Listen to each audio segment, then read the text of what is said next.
പാണ്ഡവപക്ഷത്തേക്ക് കൂറുമാറിയാൽ കർണന് ലഭിക്കാൻ പോകുന്ന സൗഭാഗ്യങ്ങളെക്കുറിച്ച് ഭഗവാൻ കൃഷ്ണൻ വാചാലനായി. കർണ, നീയായിരിക്കും അപ്പോൾ പാണ്ഡവ മഹാരാജാവ്. നിന്റെ പട്ടമഹർഷിയായി ദ്രൗപദിയും ഉണ്ടാകും.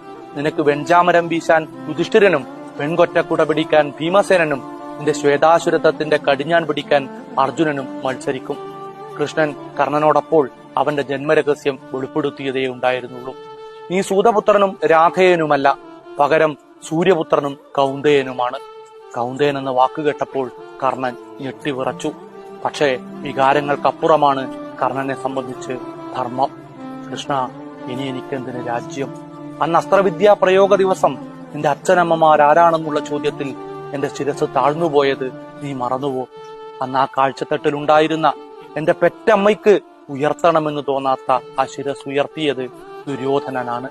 അവൻ എന്നെ അംഗരാജ്യത്തിന്റെ രാജാവാക്കി.